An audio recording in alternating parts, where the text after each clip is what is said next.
네, 안녕하세요. 차탄승입니다. 제가 오늘 레인보우 로보틱스랑 두산 로보틱스 영상 찍어드릴 건데, 일단 제가 영상을 많이는 안 찍어요. 로봇주 같은 경우는 제가 텔레그램 방에서는 이제 우리가 로봇주를 매수해야 된다라고 말씀을 드리는데, 일단 영상에서는 이제 브리핑을 잘 안 드리고 있다. 왜? 우리가 이미 많이 들고 있기 때문에. 그래서 사실 저는요, 이 레인보우 로보틱스랑 누구요? 두산 로보틱스. 이 두 종목은 무조건적으로 보유를 좀 해야 된다는 입장이거든요. 일단 단기적으로 보더라도 우리가 오늘 전광판 보시더라도 로봇주가 어때요? 현대 무벡스 로봇주죠. 오늘 상한가 달성을 했고요. 로보티즈 17% 상승 나왔고요. 하이젠 RNM 13% 모터 관련주죠. 등등 해서 우리가 쭉 보면은 로봇주가 한 요 페이지에 TXR 로보틱스 보기 SBB테크 한 10개, 15개 정도 올라와 있단 말이에요. SPG. 자, 그러면 우리가 지금 여기서 봤을 때 로봇주가 굉장히 많이 올라오는데 생각해보면 아니 대장주인 두산 로보틱스랑 레인보우 로보틱스가 왜 이렇게 많이 안 올라오지? 이런 생각 하실 수 있어요. 제가 간단하게 말씀드릴게요. 얘네들은 뭐 하고 있는 거예요? 쇼하고 있는 거예요. 쇼하고 있는 거. 아니, 뭔 소리세요? 주가가 안 가는데 무슨 쇼를 하고 있나요? 여러분, 잘 생각해 보세요. 우리 국내 부품주들은요, 사실상 해외에 매출을 내기가 굉장히 힘든 구조입니다. 왜? 이미 너무나 잘하는 회사들이 많아요. 일본이 감속기 강국이죠. 일본이나 미국이나 이 로봇, 이 모터 기술이나 이 감속기, 자, 이러한 부분들은 너무나 뛰어난 회사들이 많기 때문에 해외 진출이 굉장히 힘듭니다. 자, 그렇다라는 것은 우리가 로봇주 중에서도 이제 중형 로봇주나 이제 모터나 감속기를 하는 회사들은 레인보우 로보틱스랑 두산 로보틱스가 성장을 해야지만 뭐요? 같이 올라올 수가 있는 거예요. 자, 그런데 왜 부품주가 먼저 올라오느냐? 간단합니다. 자, 우리가 금리 인하를 했을 경우에 누가 더 예민하냐는 거예요. 예를 들어 금리를 올렸을 때 우리가 미국 주식만 보더라도 어디가 많이 빠져요? 나스닥이 많이 빠져요? S&P가 많이 빠져요? 아니에요. 성장주긴 하지만 러셀이 가장 많이 빠집니다. 중소형주가 있는 애들이 가장 많이 빠져요. 금리를 올릴 때는 왜? 자금조달에 대한 문제가 생기기 때문에. 자, 그러면 우리가 금리 인하 시에 왜 도대체 부품주, 중소형 로봇주부터 오르냐? 간단하죠. 이 자금에 대한 조달. 쉽게 말씀드리면 금리가 4%일 때 성장률이 뭐 예를 들어서 4%다. 그러면 생각을 해보자고요. 내가 레버리지를 10배 썼을 때 내 성장률이 40%. 그쵸? 40%요. 근데 나의 조달 금리도 40%라는 거예요. 그 사실상 뭐다? 그 40%라는 게 이거 10배로 늘리면은 내가 100만 원 빌렸을 때 4만 원 내면 레버리지 10배 쓰면 1000만 원 빌렸을 때 얼마 내야 돼요? 40만 원 내야 되죠. 그쵸? 그러니까 요 비율이요. 그러니까 결과적으로 성장을 4% 해서 내가 돈을 빌려서 성장을 한다고 하더라도 40%가 4%입니다. 돈을 빌려서 성장을 한다고 하더라도 내가 조달 금리가 4%라고 하면 나의 성장률은 빵 프로인 거죠. 근데 만약에 내가 지금 현재 시장에서 성장성이 5%인데 조달 금리가 3%다라고 했을 때 이거를 무한대로 레버리지 썼을 때 나는 더 많은 돈으로 더 빠른 성장을 할 수 있어요. 왜? 빌리는 돈이 싸고 성장률은 높기 때문에 이거 4% 성장률 4%만 되더라도 뭐요? 돈을 무제한으로 찍었을 때 뭐요? 성장률이 높아진다는 거예요. 그래서 우리가 성장주가 올라간다라는 게 조달 금리가 낮아지면 그죠? 성장하는 속도보다 금리가 낮아지면 뭐요?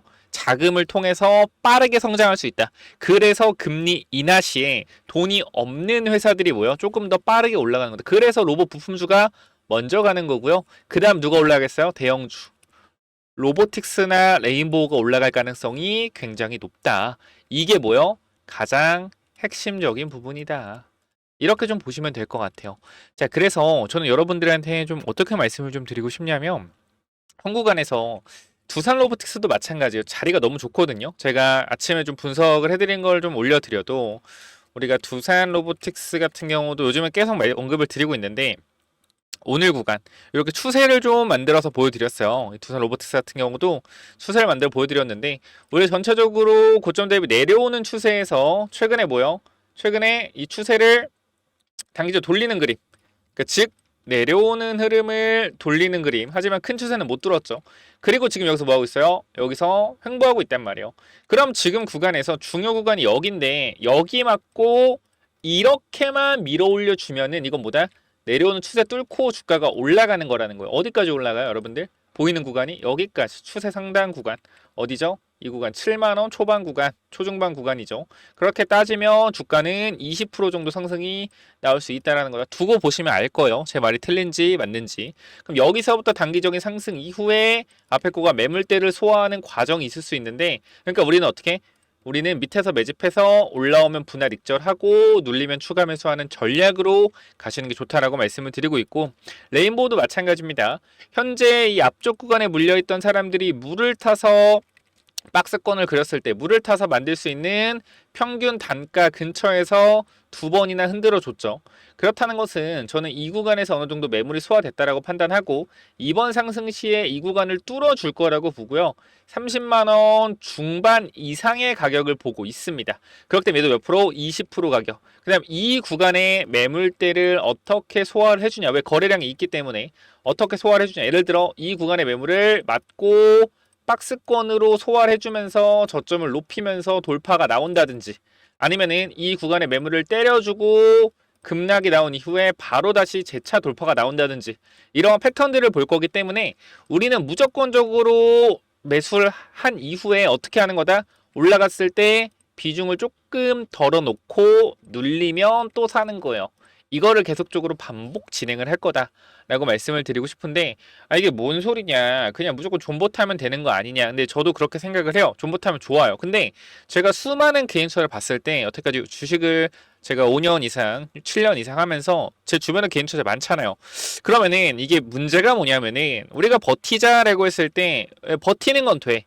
근데 주가가 빠져요. 이렇게 빠져요. 빠지면 어떻게 팔아야 되나 걱정을 해. 안 팔아. 근데 중요한 건 다시 올라가서 여기서 흔들면 뭐예요? 또 이렇게 빠질 거라고 생각을 하고 여기 이런 부분 다시 매도를 한단 말이야. 물량을 다 팔아요. 그럼 여기서 그대로 주가가 올라가면 어떻게? 털렸나요? 추격 매수에 평단가 관리가 안 된다는 거죠. 그렇기 때문에 비중 조절을 한 이후에 눌리면 추가 매수하고 그대로 가면 놔두는 거예요. 왜? 나 수량이 남아 있으니까. 그러니까 제가 주식 투자에서 여러분들께 말씀드리고 싶은 거는 간단해요. 욕심을 조금 내려놓고, 저는 로봇에 대해서 정말로 강력하게 말씀을 드리거든요. 왜냐면은 저는 여러분께 한 가지 확실하게 말씀드릴 수 있는 건, 섹터를 굉장히 잘 봐요. 조선 갈 것 같다. 원전 갈 것 같다. 방산 갈 것 같다. 이러한 것들을 섹터에 대한 부분, 물론 이 간다 하고 바로 올라가는 경우는 조선밖에 없었어요. 원전도 6개월에서 1년 걸렸다. 그래서 3, 4배 올라갔어요. 근데 결과적으로 우리가 모멘텀, AI라는 모멘텀을 기점으로 하나하나 섹터를 나눠봤을 때 로봇도 뭐요? 반드시 AI에서 가장 중요한 부분이란 말이에요. 휴머노이드 로봇 자체가. 그렇기 때문에 우리가 봐야 되는 건 이 로봇 섹터를 보되, 로봇 섹터 안에서 있는 하위 섹터, 모터라든지 감속기라든지 이러한 부분들을 같이 보면 된다는 건, 지금은 뭐요? 부품 감속기가 먼저 가고 누가 간다? 레인보우나 두산이 움직일 거다. 결과적으로 두고 보면 알겠죠. 시장의 흐름을 읽어낼 줄 아는 능력이 있어야 돼요. 그래서 저는 여러분들 자신감 있게 말씀드리는 거, 레인보우 두산 갈 수밖에 없다. 근데 지금 왜 못 가고 있냐? 이거 누가 제일 싫어요? 개인이 제일 싫어하는 패턴이에요. 재미없어. 그러면 사람들은 사실상 두산 안 가고 레인보우 안 가네. 근데 다른 로봇주는 잘 가네. 어떤 생각해요? 이거 팔고 딴 거 갑니다. 이거 팔고 딴 거 가요. 그럼 딴 거 어떻게 돼요? 딴 거 빠지면서 대장주만 올라가요. 그 시간이 오고 있어요. 그러니까 조금만 힘내시고 버티시면 좋을 것 같고요. 제가 두산 로보틱스나 레인보우 로보틱스 제가 많이 들고 있거든요. 제 구독자분들도 거의 두산이랑 레인보우 로보틱스 우리가 보유자 보면은 얼마 있어요? 거의 900명 있어요. 900명. 900명이 로봇주를 보유하고 있는데, 이거 많이 사면 안 가는 거 아니에요? 할 수 있는데, 시총 봐봐. 시총 5조. 유통주식 하더라도 2조 6천억. 그 다음에 자, 우리가 두산 보더라도 시총 얼마? 1조 이상 나오고 있죠. 사실 이게 최대 주주 지분이 높기 때문에 그렇게 무거운 주식이 아니에요. 충분히 우리가 뭐 매수하더라도 감당이 가능한 수준이고, 우리가 그냥 진짜 많이 샀다 합시다. 500만 원 샀다가 500만 원 인당 500만 원 샀다 그래요. 10명이면 5천. 그죠? 100명이면 5억. 1000명이면 50억입니다. 500만 원 샀다고 했을 때, 뭐 500만 원까지 안 산 분들 많겠지만 평균적으로 500만 원 가정했을 때, 와 그래도 근데 많네요. 50억이네, 50억. 그죠? 이렇게 될 거예요. 두산, 레인보우 나눠서 그럼 25억, 25억 큰 돈인가요? 엄청나게? 우리에겐 큰 돈이긴 하지만 시장에서 봤을 때 큰 돈은 아니라는 거예요. 그렇기 때문에 저는 여러분들한테 이 대형주에 대한 부분은 자신감 있게 말씀을 드려요. 왜? 대형주기 때문에. 저는 시총이 낮은 종목들을 여러분께 제 텔레그램방 인원이 워낙 많거든요. 지금 한 7,500분 정도 있어서 텔레그램방 인원이 워낙 많은 상태이기 때문에 중소형주 언급은 잘 안 드려요. 근데 제가 가끔가다 이제 보면은 이런 식으로 말씀을 드리거든요. 이것도 하루에 3종목? 2종목밖에 얘기를 안 해요. 제가 이 금요일에 유니슨이라는 종목을 여러분들한테 뭐라 했어요? 유니슨. 우리가 이 종목을 이렇게 공유를 드렸단 말이에요. 유니슨이라는 종목. 왜 공유를 했냐? 우리 유상증자 일정이 있는데 주가가 올라야 된다. 왜? 증자가 성공하려면. 그럼 우리가 이렇게 2차 매수까지 된 가격 또는 1차 매수까지 된 가격까지 왔었어요. 유니슨도. 금요일에 보시면 자, 유니슨 쳐보면 금요일에 주가 어디였어요? 여기였단 말이에요. 그죠? 이 구간이었어요. 오늘 어떻게 몇 프로 올랐어요? 오늘 1,300원까지 올라갔습니다. 근데 오늘 구간도 제가 여러분 참고하시라고 제가 저항에 대한 부분들도 여러분들한테 말씀을 드리고 있죠. 요렇게 유니스는 우리가 뭐 해야 된다? 정리를 또 해야 된다. 이 구간 1,300원, 1,370원 정리를 또 해야 된다라고 말씀드렸고 여기 뭐 더 갈 수도 있겠지만 어쨌건 오늘은 저항을 받고 밀렸습니다. 그래서 이러한 내용들 특히 로봇주에 대한 부분들 제가 로봇주도 정말로 미친 사람처럼 쭉쭉쭉쭉 말씀을 드리고 있어요. 오후 1시에 보면 우리가 로봇주를 왜 봐야 되는지 이렇게 쭉 해서 여러분들한테 브리핑을 드리고 있기 때문에 여러분들이 로봇주를 들고 있다라고 하면 반드시 텔레그램만 들어오셔서 정보를 받아가시면 좋을 것 같다라고 말씀을 드리고요. 텔레그램 입장 방법은 제가 간단하게만 좀 말씀을 드리도록 하겠습니다. 어려운 거 없고요. 위쪽에 번호 하나 남겨놓을 건데 자 위쪽 번호로 뭐라고 남기면 돼요? 간단하게 010-9201-63이고 이쪽으로 로봇이라고 두 글자만 남겨주시면 자 여러분들 입장 도와드릴 겁니다. 자 그렇기 때문에 여러분들은 뭐 몇 번 010-9201-6329로 로봇이라고만 남겨주시면 제가 입장 도와드릴 거니까 이 부분도 참고 한번 해보시고요. 추가적으로 여러분들이 주식 투자하면서 사실 또 그런 것도 있거든. 뭐냐면 우리가 주식 100%는 또 안 되긴 해요. 이것도 좀 기억을 하셔야 된다. 주식 100%는 안 돼요. 저는 개인적으로 여러분 주식을 한다고 하더라도 주식 70%, 현금 30% 요거를 가장 권장을 드리고 포트폴리오를 짜려면 우리가 지금 구간 저 같은 경우도 여러분들한테 뭐라고 말씀드리냐면 아까도 이렇게 말씀드렸어요. 이 비중에 대한 부분을 항상 고민을 해야 되거든. 그래서 제가 여기서부터도 보면은 이렇게 말씀을 또 드려요. 개인적으로 계속 말씀드리지만 이 바이오 로봇주 항상 남들이야 제대로 관심 있게 안 보는 섹터 위주로 모아가라 라고 말씀을 드리고 근데 요거 제외하고도 제가 뭐라고 말씀드리냐면 자, 비중 조절에 대한 부분들을 말씀을 드려요. 자, 어디 말했을까? 오늘 말했는데 너무 얘기를 많이 해서 자, 원전주. 뭐라고 했지? 비중 조절. 리스크 관리라고 했었나? 죄송합니다. 비중 조절. 찾기도 힘들어. 하루에 글을 막 500개 이렇게 쓰다 보니까 원전주 비중 조절. 이거 참. 요렇게 말씀드렸죠. 전체 바이오 원전 비중이 너무 커서 조금씩만 줄이는 거니 참고하세요. 리스크 관리 차원. 그러니까 제가 원전주랑 바이오 중에 비중이 좀 커요. 그래서 이 부분들을 줄이는 과정을 포트폴리오 재정비를 하고 있다. 그래서 바이오가 한 번 더 오르면 분할로 익절을 한 다음에 현금을 보유하거나 로봇 섹터로 좀 더 옮기거나 그런 과정을 거칠 것이다라고 말씀드리고 있죠. 그러니까 이런 걸 왜 얘기하냐면 비중 조절에 대한 부분들을 말씀드리려고 하는 건데 그냥 간단하게 말씀드리면 여러분들이 S&P 500을 투자하면 10년, 20년 투자했을 때 5배, 6배가 올랐다라는 내용들이 있죠. 그쵸? 그렇기 때문에 사실상 저는 여러분들이 이 지수 투자라기보다는 그 S&P를 투자하는 거죠. S&P를 투자해서 존버하는 방향. 이것도 사실 저는 현금이 중요하다고 생각을 하는데 현금을 쓰기 아깝다. 현금을 갖고 있기 아깝다. 그러면 뭐요? S&P와 나스닥. 요런 쪽에 지수 투자 해놓고 기다리는 것도 나쁘지 않다라고 생각을 합니다. 근데 요것도 일단 제가 만들어 놓은 건데 필요하신 분 있으면 받아가셔서 한번 지수 투자 어떻게 해야 되는지 참고 한번 해보시면 좋을 것 같고요.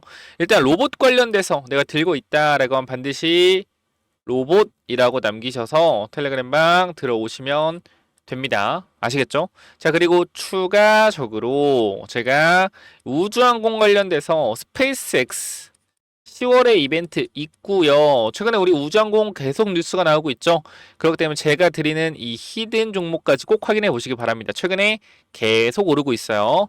요거까지 받아가시면 될 것 같아요. 그래서 이건 또 뭐냐면은 자, 스펙스 X 관련 주고 2025년 흑자 전환을 한 회사기 때문에 앞으로 뭐요? 앞으로 실적에 대한 부분들이 적자에서 흑자로 전환되는 기업이고 우리가 지금 날짜가 8월 10일이거든요. 10월에 이벤트가 있습니다. 우주항공 관련된 이벤트들이 몇 가지 있기 때문에 우리가 단기적으로 한 달에서 두 달 정도 딱 매집을 하고 넘어갈 종목이에요. 그냥 간단하게만 말씀을 드리겠습니다. 최근 이 비중, 사업 비중을 보면 위성 사업 관련된 부분들이 어떻게 비중을 보시면은 매출이 23년도 85%, 24년도 91%, 25년도 94%, 즉 위성 사업에 대한 비중이 계속적으로 확대되고 있고 전문적인 위성 사업으로 진행을 하고 있다. 자, 그런데 중요한 건 뭐냐면 이번 분기를 보시게 되면 뭐 했어요? 흑자 전환을 했다라는 겁니다. 자, 간단하게만 보여드리면 자, 요 그림을 잠깐만 보실게요. 자, 우리가 밑에 구간 잠깐만 보게 되면 우리가 이번에 흑자 전환을 했다라는 거예요. 그죠? 이 영업이익에 대해서 흑자 전환이 되었다. 그렇기 때문에 앞으로 본격적인 성장 궤도에 올라갔다라고 보시면 될 것 같고요. 제가 이 종목에 대해서 잠깐만 좀 말씀을 드리도록 할게요. 이 구간에서 엄청난 거래량이 들어오면서 주가가 단기적으로 3배 정도 올랐습니다. 3배 정도 오른 이후에 계속적으로 1년, 2년 동안 하락을 하고 최근에 작년부터 다시 한번 거래량이 들어와서 올라온 상태예요. 그리고 이 구간에서 박스권이 계속적으로 이어지고 있는데 여러분들이 이 흐름이 왜 좋은 흐름인지 모를까봐 제가 주봉의 흐름도 하나 가지고 왔습니다. 자, 보시게 되면은 현 구간에서 잘 보셔야 돼요. 자, 고점을 찍고 주가가 내려온 상태에서 하락하는 흐름을 돌렸죠. 돌린 상태에서 뭐예요? 이게 박스권이잖아. 박스권인데 저점을 높이는 박스권이란 말이에요. 그러면서 이 구간에서 뭐예요? 흑자 전환. 중요한 사실은 이때도 적자였고 이때도 적자입니다. 근데 흑자 전환에 성공을 했는데도 불구하고 주가는 어디? 아직도 이 박스권에서 중심의 위치가 되고 있다. 자, 근데 저점을 계속적으로 높이고 있는 구간이기 때문에 매수 타이밍은 이 사이 구간밖에 없습니다. 그래서 이 구간까지 우리가 단기적으로 모으고 우리가 전고점 구간 넘어가는 이 자리와 이 자리에서 분할 익절하고 슈팅할 때 나온 물량 전부 다 쳐내는 방식으로 들어갈 거예요. 그래서 이 부분들까지 여러분들이 이 종목 스페이스 X 관련주 관심 있다 라고 하시면 위쪽에 번호 010-9201-6329 이쪽으로 X라고 X 또는 우주라고 두 글자만 남겨주시면 제가 요거 무료로 보내드릴 테니까 꼭 체크 한번 해보시기 바랍니다. 자, 위쪽 번호 010-9201-6329 이쪽으로 우주라고 남기시면 제가 요거 보내드리도록 할게요. 여기까지 하고 마무리하겠습니다. 감사합니다.